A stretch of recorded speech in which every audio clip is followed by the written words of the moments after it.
Wahai Hasan ibn Thabit, serang olehmu Quraisy dengan syairmu, fa innahu ashaddu 'alaiha min rizqin nabl, karena sesungguhnya syairmu itu lebih menyakitkan bagi mereka daripada lemparan anak panah.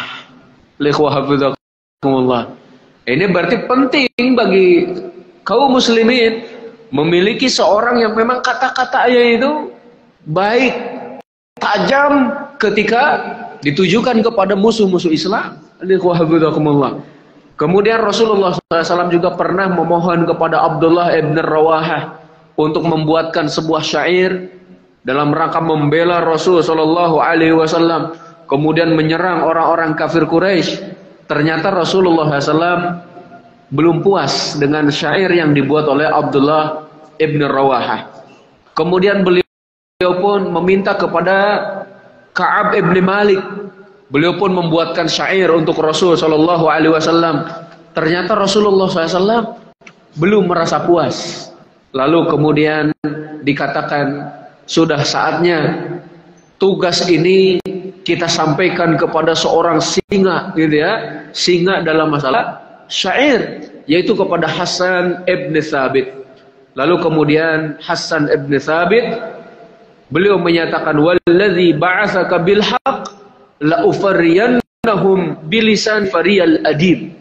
Jadi demi zat yang telah mengutusmu dengan kebenaran, aku akan mencabik-cabik mereka itu ya dengan lisanku. Masya Allah. Rasulullah Shallallahu Alaihi Wasallam mengingatkan kepada Hasan ibn Thabit, jangan terburu-buru wahai Hasan, karena sesungguhnya Abu Bakar itu orang yang lebih mengerti tentang nasab orang-orang Quraisy. Tunggu sejenak sampai Abu Bakar meringkaskan ataupun menjelaskan kepadamu nasabku. Lalu kemudian Hasan ibn Thabit datang kepada Rasul, ya Rasulullah, Abu Bakar telah menjelaskan kepadaku nasabmu. Nah, sudah saatnya aku akan membuat syair yang ditujukan kepada orang-orang musyrikin Quraisy. Aisyah radhiyallahu anha menuturkan bahwa beliau menyatakan, saya mendengar Rasulullah Shallallahu Alaihi Wasallam bersabda, Inna ruhal qudus la yazalu yu'ayyiduka ma nafahta 'anillah wa rasulihi. Sesungguhnya Ruhul Kudus, malaikat Jibril, senantiasa membantumu, senantiasa menguatkanmu selama engkau membela Allah dan Rasulnya, wahai Hasan ibn Thabit. Masya Allah. Sehingga ketika Hasan ibn Thabit membuat syair, maka Rasulullah SAW pun merasa ridha, merasa senang, puas gitu ya, dan menjadikan beliau berbahagia. Ini menunjukkan bahwa Rasulullah Shallallahu Alaihi Wasallam berinteraksi dengan orang yang memiliki keistimewaan. Salah satunya dalam syair itu adalah dengan memotivasinya agar semakin hebat dalam bidang yang sedang digeluti, ataupun engkau menjadi ahli ya itu. Kalau dulu pernah saya singgung Bapak sekalian, Rasulullah SAW saat membuat masjid, baik itu Masjid Kuba itu ataupun Masjid Nabawi, Masjid Kuba itu, melihat seorang sahabat ada yang ahli dalam ngaduk semen lah kalau sekarang Bapak sekalian. Ya, pada waktu itu kan dicampur ya antara tanah dan sebagainya, itu diadukannya itu sangat rapi, kemudian juga sangat baik. Rasulullah SAW senang ketika laki-laki ini yang menjadi tukang aduk gitu. Lalu kemudian diganti oleh yang lain. Rasulullah SAW melihat nampaknya adukannya tidak sebaik orang yang pertama. Maka Rasul memanggil orang yang pertama itu dengan menyatakan, kamu saja yang aduk, karena adukanmu itu sangat bagus. Masya Allah. Ini sampai dalam masalah ngaduk Bapak sekalian. Maka di kita pun jangan meremehkan kemampuan dan keahlian seseorang dalam satu bidang. Ya, kalau dia ahlinya memang dalam bangunan, silahkan perkembangkan. Ahlinya dalam ngaduk semen, ya sudah, bidangnya ngaduk semen saja. Nah, selanjutnya Rasulullah Shallallahu Alaihi Wasallam meminta kepada Zaid ibn Thabit untuk mempelajari bahasa Yahudi. Dahulu diceritakannya dari Kharijah ibn Zaid bahwa bapaknya Zaid ibn Thabit itu pernah menceritakan ketika Rasulullah Shallallahu Alaihi Wasallam datang ke Madinah, katanya gitu ya, maksudnya gini, Kharijah ibn Zaid anna abahu Zaidah ibn Thabit akhbarahu. Ya, dari Kharijah ibn Zaid bahwa bapaknya Zaid ibn Thabit telah mengabarkan ketika Rasulullah SAW datang ke Madinah, qala Zaid bin Thabit itu berkata, "Zahaba bi ila Nabi sallallahu alaihi wasallam fa'ajaba bi." Jadi Zaid mengatakan, aku telah dibawa kepada Nabi sallallahu alaihi wasallam dan Rasul merasa kagum denganku, kata beliau ya. Maka mereka menyatakan, ya Rasulullah, orang para sahabat yang hadir pada waktu itu menyatakan, ya Rasulullah, sesungguhnya anak kecil ini sudah hafal kurang lebih 19 surat. Ya, anak kecil ini berasal dari Bani Najjar dan beliau sudah hafal 19 surat yang diturunkan kepadamu ya Rasulullah. Rasulullah SAW pun kemudian meminta kepada Zaid bin Thabit, coba bacakan apa yang kamu hafal. Zaid bin Thabit pun membacakan surat Qaf pada waktu itu ya.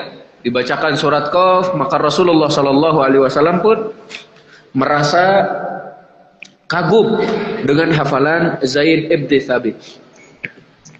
Rasulullah SAW kemudian menyatakan, ya Zaid, ta'allam li kitab Yahud.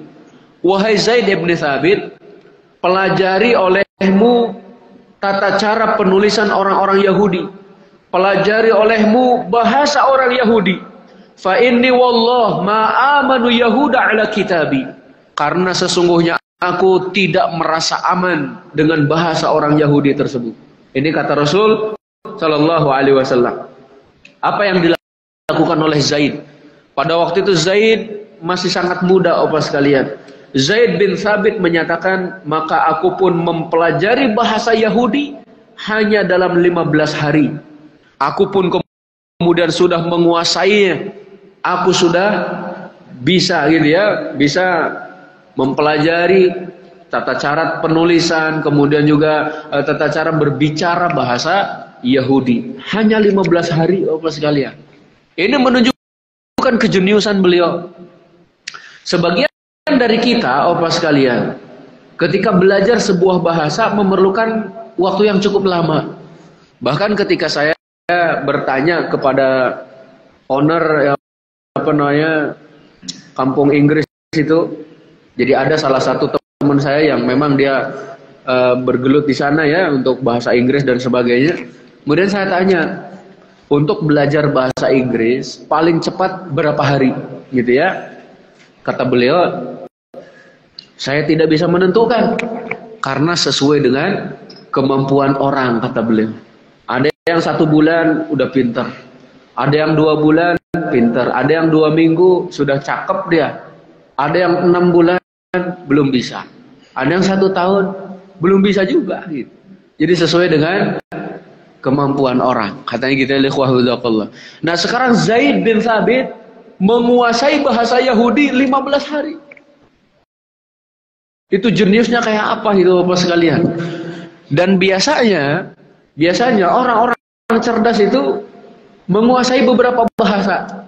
Biasanya mantan presiden kita saja, B.J. Habibie contohnya, rahimahullahu taala, beliau bisa berapa bahasa. Cerdas beliau, jenius. Kemudian saya pernah bertemu dengan seorang ulama Mesir. Jenggotnya panjang banget itu Bapak sekalian. Ketika saya tanya, ya Syekhana, wahai Syekh kami, guru, wahai paduka guru gitu.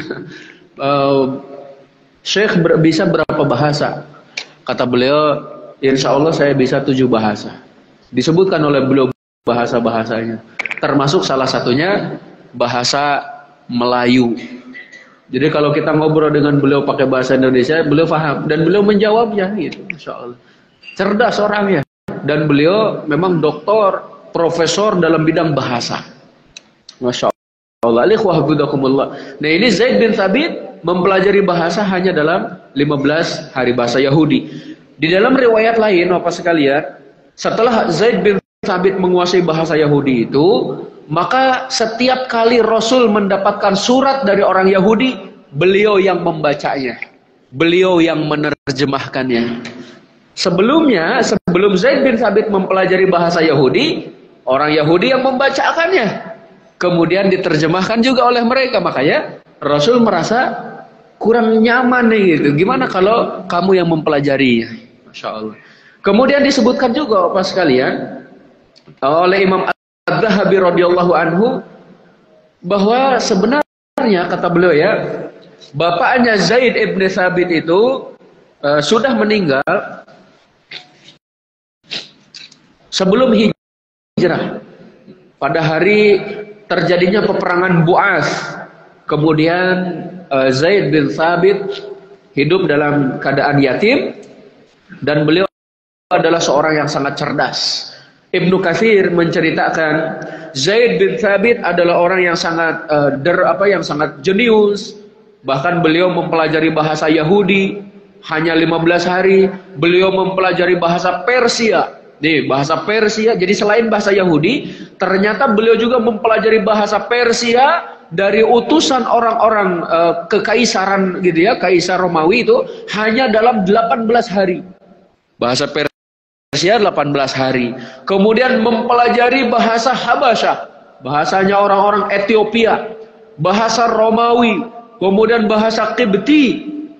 Masya Allah, udah berapa bahasa tuh Bapak sekalian? Jadi selain bahasa Yahudi, kemudian juga bahasa Persia, bahasa orang-orang Ethiopia, Romawi, dan Qibti.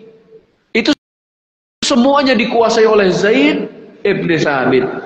Melihat kejeniusannya, maka Rasulullah Sallallahu Alaihi Wasallam menjadikan Zaid ibn Thabit sebagai penulis wahyu beliau. Setiap kali turun wahyu, dipanggillah Zaid ibn Thabit. Wahai Zaid ibn Thabit, kemari gitu ya. Coba tulis olehmu. La yastawil qa'iduna minal mu'minin wal mujahiduna fi sabilillah. Ini ketika turun firman Allah, tidak sama antara orang yang duduk saja tidak ikut berjihad dari karangan orang-orang beriman dengan para mujahidin di jalan Allah Subhanahu wa taala. Panggil Zaid agar dia membawa alat tulis. Maka Zaid pun datang, wahai Zaid, tulis, la yastawil qa'iduna minal mu'minina wal mujahiduna fi sabilillah. Di belakangnya itu ada Amr ibni Ummi Maktum. Jadi ketika diperintahkan, wahai Zaid, coba tulis la yastawil qa'idun. Tidak sama orang-orang yang hanya duduk-duduk saja di kalangan orang-orang beriman, dalam arti tidak ikut berjihad. Maka Amr ibni Ummi Maktum, seorang yang buta, beliau bertanya, ya Rasulullah, apa yang engkau perintahkan kepadaku? Karena sesungguhnya aku adalah seorang yang buta, tidak bisa melihat. Bagaimana aku bisa berjihad ya Rasulullah? Maka Rasulullah SAW menunggu sejenak, tiba-tiba diturunkan firman Allah Subhanahu wa taala, la yastawil qa'iduna minal mu'minina ghairu ulid darar. Ya, ada tambahan ghairu ulid darar wal mujahiduna fi sabilillah.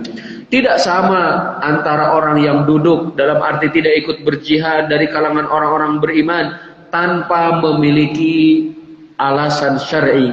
Ya, tanpa memiliki tadi alasan syar'i, baik itu karena lumpuh, baik itu karena buta, baik itu karena alasan-alasan yang lainnya, dan mereka itu tidak sama dengan mujahid di jalan Allah Subhanahu wa taala.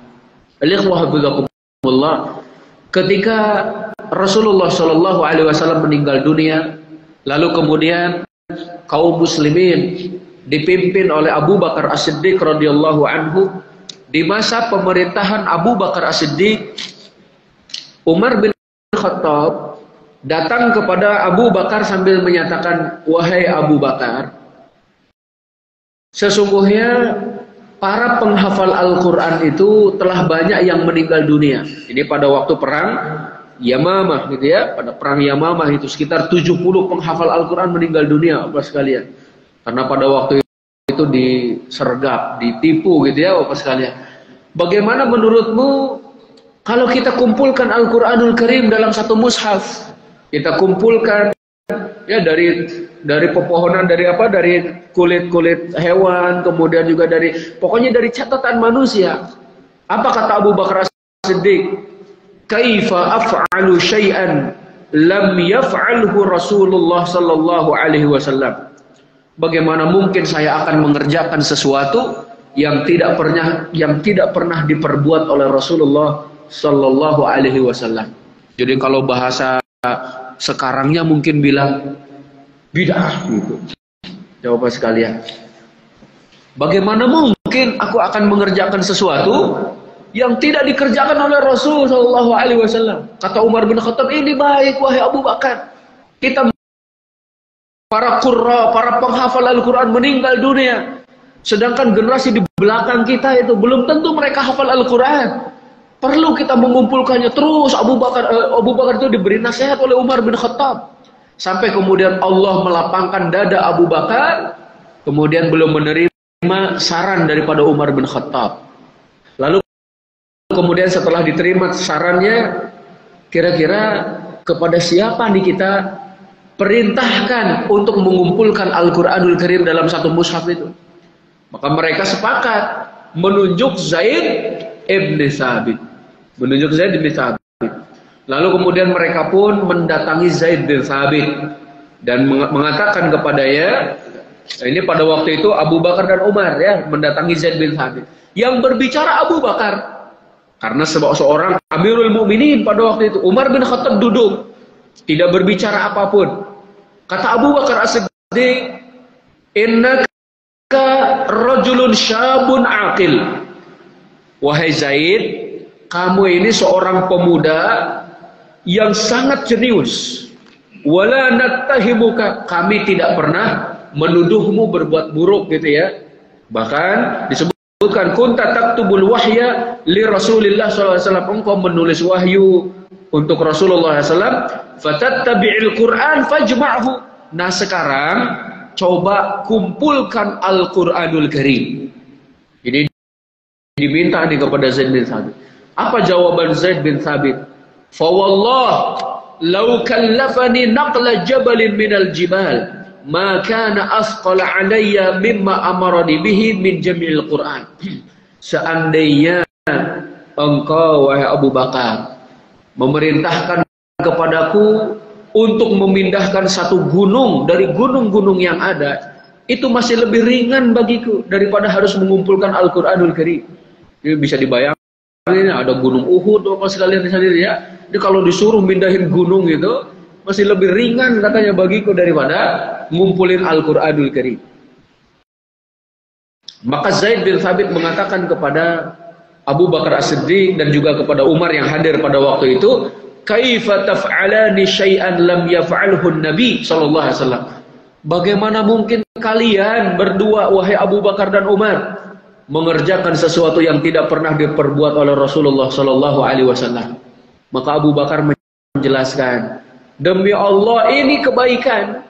Maka terus dinasihati oleh Abu Bakar As-Siddiq sampai kemudian Allah pun melapangkan dada Zaid bin Thabit dan menerima saran daripada Abu Bakar As-Siddiq tersebut. Maka beliau pun kemudian berdiri mengumpulkan catatan-catatan Al-Quran dari para sahabat, ya, dari lembaran-lembaran kertas, kemudian dari kulit-kulit hewan, kemudian juga dari pelepah kurma, kemudian juga dari bebatuan. Wah, dikumpulkan dari siapapun yang punya catatan itu dikumpulkan, Bapak sekalian. Masya Allah. Alhamdulillah, termasuk dikumpulkannya itu dari hafalan para sahabat. Siapa yang punya hafalan Al-Quran gitu ya, datang, ditulis oleh Zaid bin Thabit. Masya Allah. Alhamdulillah. Sehingga Ali bin Abi Thalib beliau menyatakan orang yang paling banyak pahalanya dari mushaf Al-Quran ini adalah Abu Bakar As-Siddiq. Karena beliau yang pertama kali mengumpulkan Al-Quranul Karim. Coba sekarang bisa dibayangkan nih, kalau mushaf Al-Quran tidak ada, kira-kira kita bacanya dari mana Bapak sekalian? Nah, makanya ini adalah termasuk maslahat mursalah. Jadi kemaslahatan yang umum yang memang mau tidak mau harus diusahakan Bapak sekalian. Terlebih lagi nanti di akhir zaman menjelang hari kiamat itu Bapak sekalian, Al-Quran akan diangkat kembali oleh Allah Subhanahu wa taala. Sehingga kalau seseorang membuka lembaran kertas itu, mushaf sudah tidak ada isinya, kosong Bapak sekalian, sudah diangkat oleh Allah Subhanahu wa taala. Nah, itu nanti sebelum Al-Qur'an itu diangkat, maka perbanyaklah membacanya agar dia menjadi saksi bagi kita di akhirat, agar dia memberi syafaat kepada kita. Nah, itu berkaitan dengan Zaid bin Thabit. Lalu terhadap Mu'adz bin Jabal bagaimana? Mu'adz bin Jabal itu seorang sahabat yang ahli fikih, cerdas beliau Bapak sekalian dalam masalah halal haram. Maka Rasulullah Shallallahu Alaihi Wasallam mengutus Mu'adz bin Jabal untuk menjadi dai di daerah Yaman. Rasulullah Shallallahu Alaihi Wasallam menyatakan, ya Mu'adz, gitu ya, innaka ta'ti qauman min ahlil kitab. Wahai Mu'adz, kamu akan mendatangi sebuah kaum, suatu kaum yang mana mereka itu berasal dari ahlul kitab. Ahlul kitab itu berarti punya ilmu. Bapak sekalian ya, bedakan antara dakwah kepada ahlul kitab dengan dakwah kepada mereka yang benar-benar ami, benar-benar awam. Kamu harus cerdas di dalam memilih retorika dakwah, metodologi dakwah itu alikhwah. Lalu kemudian Rasulullah SAW bertanya, ya Mu'adz, kaifa taqdi idza 'arada laka qada? Hai Mu'adz, apa yang akan kamu lakukan jika ada sebuah perkara yang diajukan kepada dirimu untuk diputuskan? Kamu harus memutuskan perkara nih. Apa yang akan kamu lakukan? Kata Mu'adz bin Jabal, aqdi bi kitabillah. Saya akan memutuskan perkara tersebut berdasarkan Al-Quranul Karim. Kata Rasul, kalau kamu tidak dapat dari Al-Quran, saya akan memutuskannya dengan sunnah Rasulullah Sallallahu Alaihi Wasallam. Kata Rasul, kalau kamu nggak dapat dari Al-Quran, tidak pula dapat dari sunnah Rasul, sunnahku, kamu dengan apa menentukan, memutuskan perkara? Kata Mu'adz bin Jabal, saya akan berijtihad dengan pandanganku, namun aku tidak akan mendahulukan ijtihad daripada Al-Quran dan Sunnah. Rasulullah Sallallahu Alaihi Wasallam kemudian menyatakannya sambil menepuk dada Mu'adz bin Jabal, Alhamdulillahilladzi waffaqa rasulillahi lima yurdi Rasulullah. Segala puji bagi Allah yang telah memberikan taufik kepada utusannya Rasulullah Sallallahu Alaihi Wasallam terhadap sesuatu yang menjadikan Rasulullah itu ridha. Masya Allah. Alaikumsalam. Ini menunjukkan juga kecerdasan Mu'adz bin Jabal. Mu'adz bin Jabal ada yang menyatakan ketika meninggal dunia, apa sekalian, usianya 36 tahun. Ketika meninggal dunia. Dan ketika meninggal itu Umar bin Khattab menyatakan, Mu'adz bin Jabal meninggal dunia sedangkan kami sangat membutuhkan ilmunya. Masya Allah, usianya masih sangat muda sekali.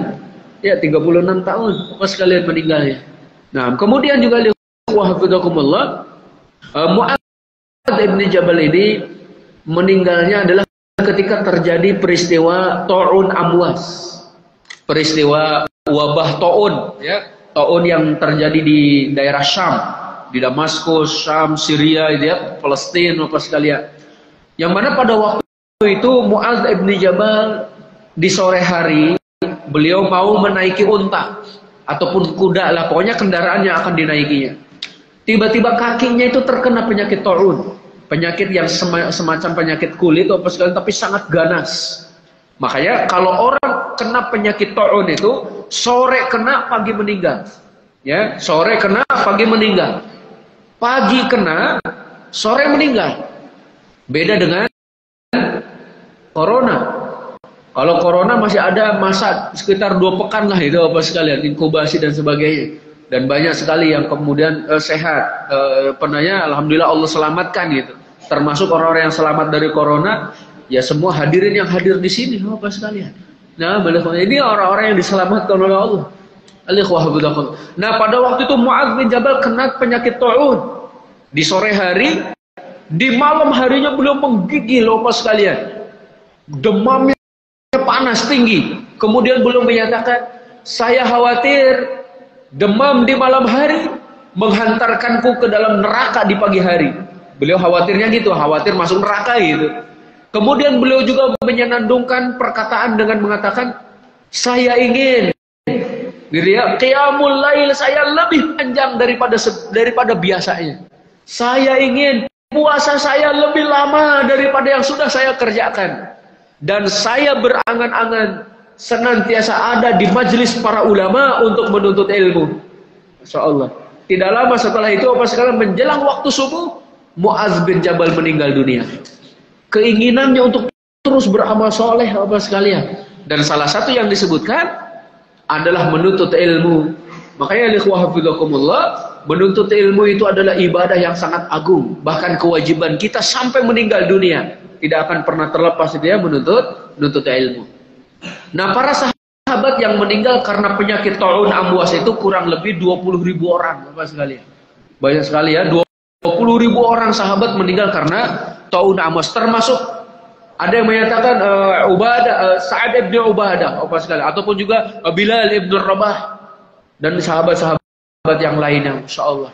Lalu kepemimpinan pada waktu itu, pemimpin di Syam dipegang oleh Amr ibn al-As. Amr ibn al-As orang yang cendekiawan, cerdas juga Bapak sekalian. Sampai kemudian beliau memerintahkan kepada masyarakat pada waktu itu, berpencarlah kalian, naiklah ke puncak-puncak gunung, ya ke lereng-lereng lembah, berpencar pokoknya kalian. Sampai kemudian tidak berselang lama penyakit taun tersebut hilang, Bapak sekalian, Masya Allah. Sehingga para sahabat yang tersisa, alhamdulillah sehat, kemudian terbebas dari penyakit taun. Ini menunjukkan Amr bin As memang cerdas, memiliki strategi ataupun cara untuk menyelamatkan masyarakat pada waktu dari wabah, ya, wabah taun. Oke, kembali ke sini Bapak sekalian. Selanjutnya di antara sahabat yang memiliki keistimewaan dan keunggulan adalah Mus'ab ibn Umair. Mus'ab ibn Umair ditunjuk oleh Rasul Shallallahu Alaihi Wasallam untuk menjadi duta pertama Islam ke Madinah.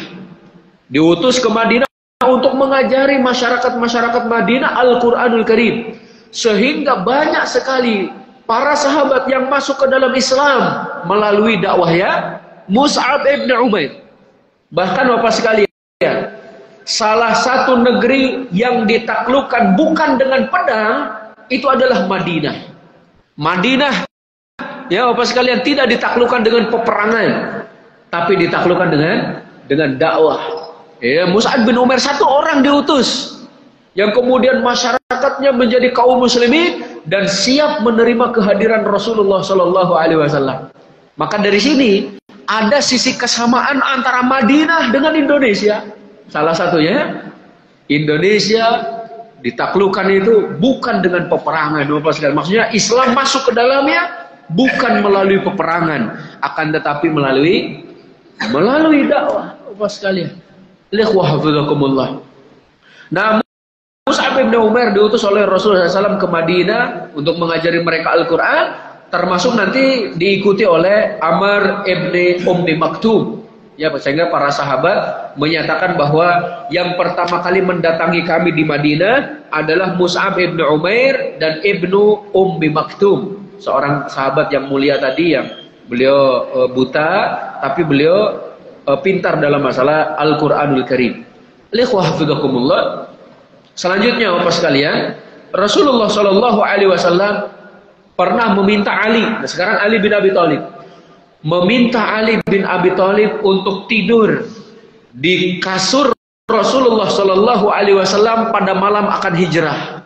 Ketika itu orang-orang kafir Quraisy sudah mengepung rumah Rasulullah Shallallahu Alaihi Wasallam. Tidak ada satu jendela, tidak ada satu pintu pun kecuali ada orang kafir Quraisy yang siap membunuh Rasul Shallallahu Alaihi Wasallam. Rasul menyatakan kepada Ali bin Abi Thalib, wahai Ali, tidurlah kamu di tempat tidurku. Ini kira-kira Bapak sekalian, apakah Ali bin Abi Thalib tahu konsekuensinya? Pasti tahu. Konsekuensinya Bapak sekalian bisa terbunuh. Karena orang-orang kafir Quraisy tidak bisa membedakan siapa ini yang sedang tidur di sini. Apakah Rasul atau yang lainnya? Tujuan mereka adalah membunuh orang yang sedang tidur ini. Karena mereka mengiranya Rasulullah SAW. Ali bin Abi Thalib melaksanakan perintah Rasul tersebut. Masya Allah. Lalu kemudian singkat cerita ternyata Allah Subhanahu wa taala menutupi pandangan orang-orang kafir Quraisy itu sehingga Rasul keluar dari rumahnya gitu ya dalam keadaan selamat sampai kemudian lari bersama Abu Bakar ke gua Sur ya dikejar-kejar oleh mereka. Masya Allah. Tidak mungkin Ali bin Abi Thalib menerima tugas ini kalau dia tidak memiliki keberanian, tidak memiliki ruh tadhiyah, ruh yang siap untuk berkorban Bapak sekalian. Termasuk juga Bapak sekalian, Ali bin Abi Thalib adalah seorang sahabat yang dipilih oleh Rasul untuk menerima bendera pada waktu perang Khaybar. Kata Rasul pada waktu itu, ini tahun 7 Hijriah Bapak sekalian, besok akan saya berikan bendera ini kepada orang yang dicintai Allah dan Rasulnya, dan dia pun mencintai Allah dan Rasulnya. Semua para sahabat berkeinginan orangnya itu adalah dia.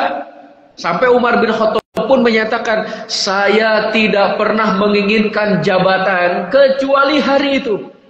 Karena Rasul menyatakan besok akan saya berikan bendera ini kepada orang yang dicintai Allah dan Rasul, dan dia pun mencintai Allah dan Rasul. Ketika datang esok harinya, Rasulullah SAW bertanya, para sahabat sudah kumpul menunggu-nunggu gitu ya, mudah-mudahan dia yang dipilih. Rasul bertanya, di mana Ali bin Abi Thalib? Kata para sahabat, Ali bin Abi Thalib sakit ya Rasulullah, sakit matanya. Apa kata Rasul? Panggilkan beliau kemari.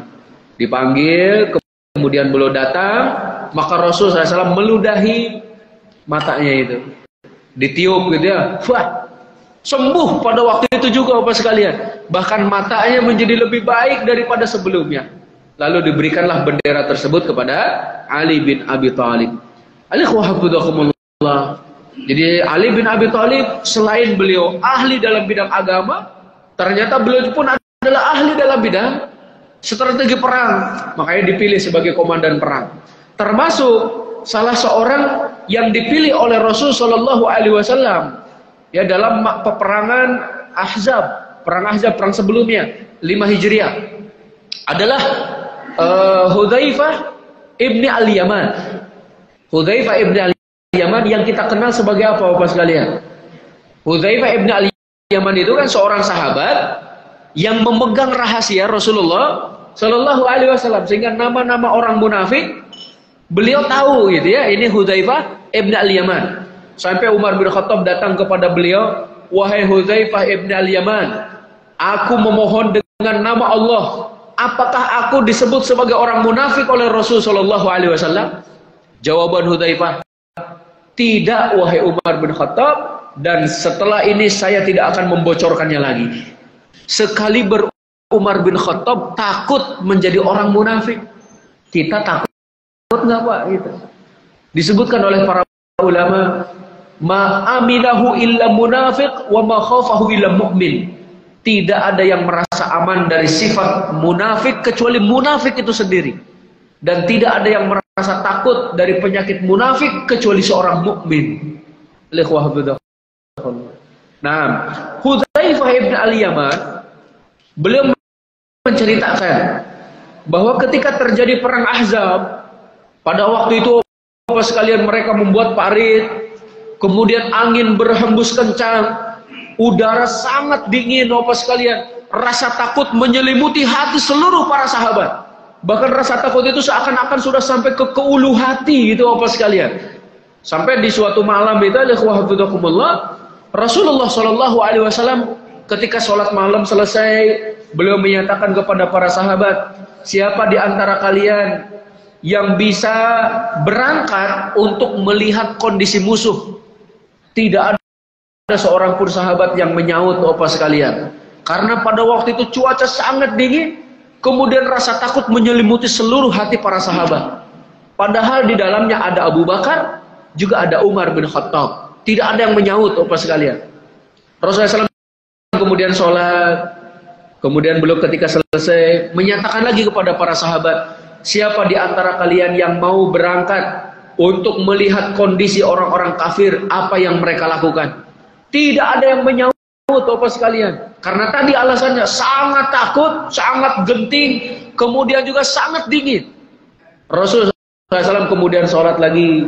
Setelah itu bertanya lagi kepada para sahabat, siapa di antara kalian yang akan pergi kepada orang-orang kafir itu untuk mencari berita apa yang mereka kerjakan. Tidak ada yang menyaut, Bapak sekalian.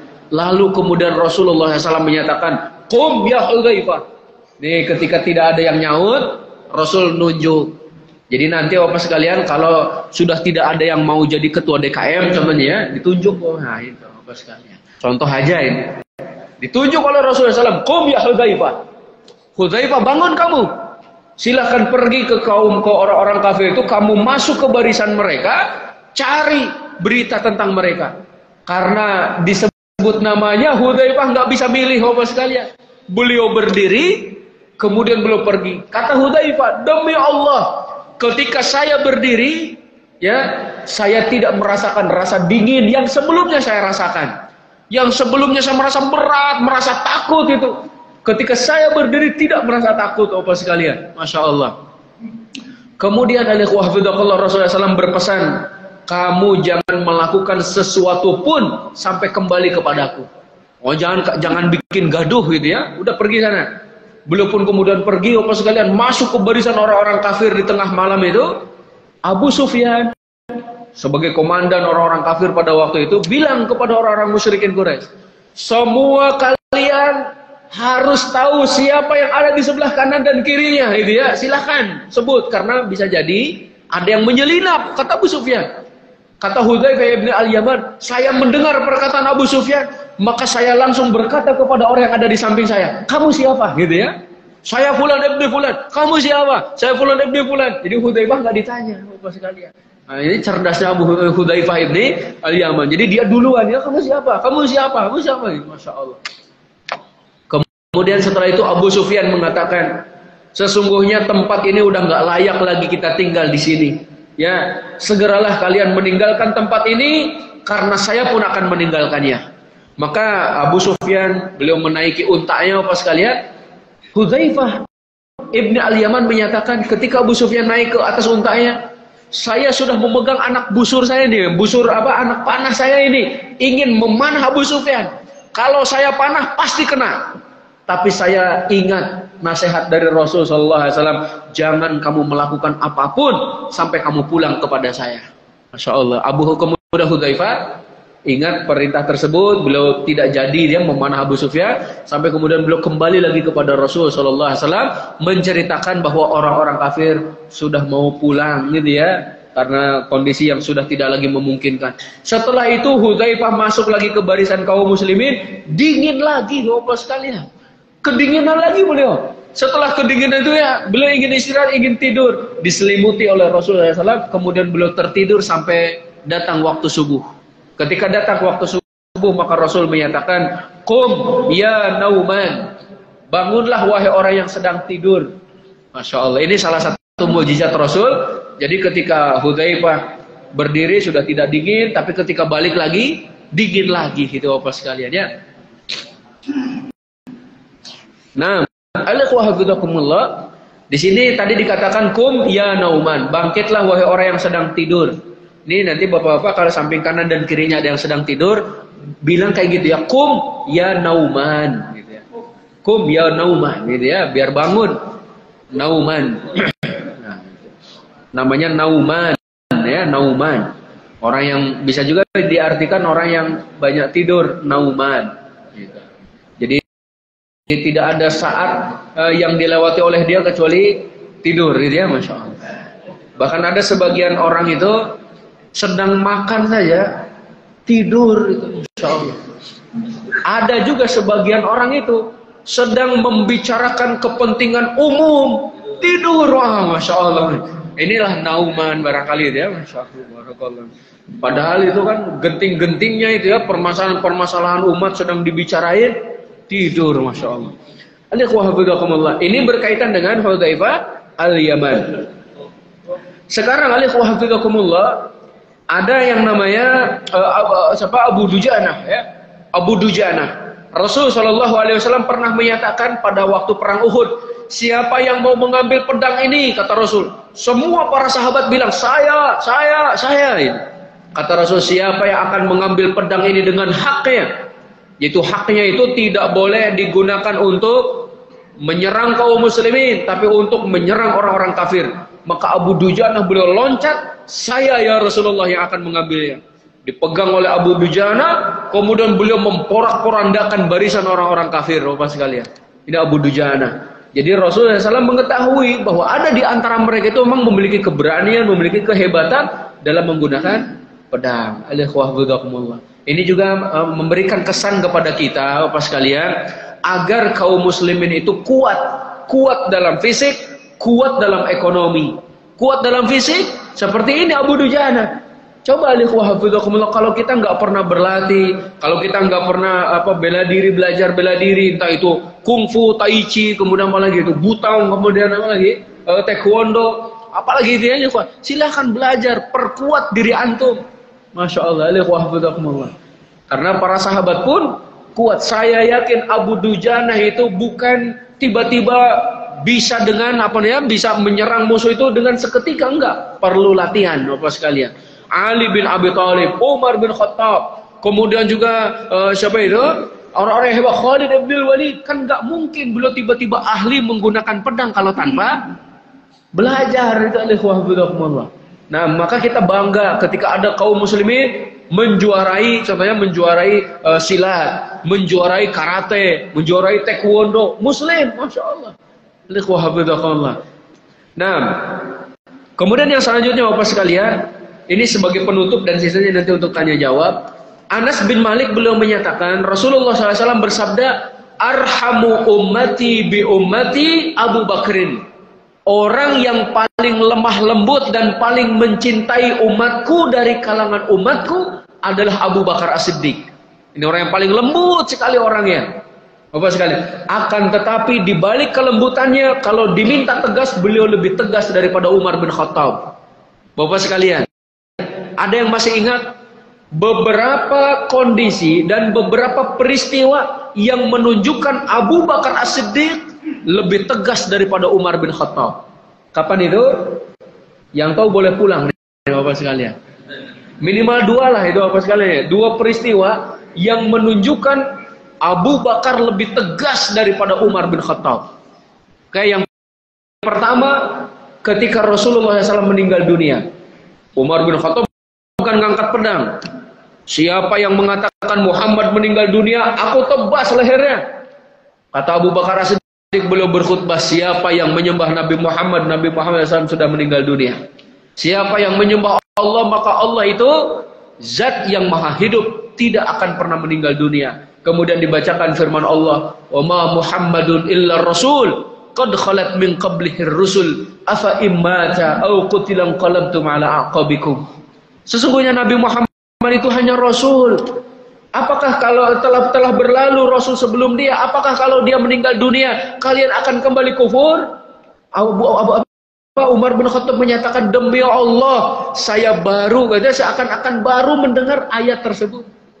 Masya Allah, Abu Bakar lebih tegas nih daripada Umar. Kemudian yang kedua, Bapak sekalian, ketika terjadi peristiwa riddah, orang-orang pada keluar dari Islam. Ketika Rasul meninggal dunia, yang dahulu mereka membayar zakat, tiba-tiba nggak mau bayar zakat. Kata Abu Bakar As-Siddiq, akan saya perangi mereka yang tidak mau membayar zakat. Kata Umar, hai Abu Bakar, apa engkau mau memerangi seseorang yang masih sholat? Apakah engkau mau memerangi mereka yang mengucapkan syahadatain? Kata Abu Bakar As-Siddiq, saya akan memerangi manusia yang memisahkan antara sholat dengan zakat. Masya Allah, Abu Bakar lebih tegas daripada Umar pada waktu itu. Termasuk ketika pengiriman tentaranya Usamah bin Zaid. Umar bin Khattab gitu ya, memberikan arahan ataupun ide. Gimana kalau tidak jadi, nggak usahlah dikirim. Kata Abu Bakar As-Siddiq, demi Allah, saya akan tetap mengirim tentara Usamah bin Zaid ini, walaupun ya negeri Madinah itu nanti akan dikepung, walaupun istri Nabi nanti akan terkepung, itu akan tetap dikirim. Masya Allah. Jadi Abu Bakar ternyata bisa tegas juga itu ya. Tapi kata Rasul, orang yang paling mencintai umatku dari kalangan umatku adalah Abu Bakar. Wa asyadduhum fi dinillahi Umar. Orang yang paling tegas, orang yang paling kuat memegang agamanya adalah Umar bin Khattab. Wa asdaquhum haya'an Utsman. Orang yang paling pemalu adalah Utsman bin Affan. Kemudian yang keempat, wa aqdahum Ali ibn Abi Thalib. Orang yang paling ahli dalam peradilan adalah Ali bin Abi Thalib. Kemudian yang kelima, wa aqra'uhum li kitabillahi Ubay. Orang yang paling qari, yang paling bagus bacaannya terhadap Al-Qur'an, orang paling paham terhadap Al-Qur'an adalah Ubay bin Ka'ab. Kemudian yang keenam, wa afraduhum wa a'lamuhum bil halal wal haram Mu'adz bin Jabal. Yang paling mengerti halal dan haram adalah Mu'adz bin Jabal. Wa afraduhum Zaid bin Thabit. Yang paling mengerti ilmu waris adalah Zaid bin Thabit. Yang kedelapan, ala wa inna likulli ummatin amina. Ketahuilah bahwa setiap umat itu memiliki orang yang dipercaya. Wa aminu hadhil ummah Abu Ubaidah ibn al-Jarrah. Sedangkan orang yang sangat dipercayai dari umat ini adalah Abu Ubaidah ibn al-Jarrah. 8 orang disebut oleh Rasul di sini sebagai orang yang memiliki keistimewaan, Bapak sekalian. Maka sekarang kita pun mari kita lihat keistimewaan saudara-saudara kita, Bapak sekalian.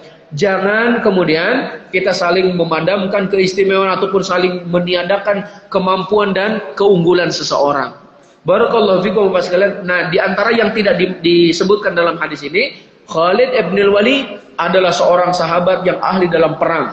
Beliau tidak kurang dari 100 peperangan beliau ikuti dan tidak ada satu peperangan pun yang kalah. Masya Allah, 100 peperangan.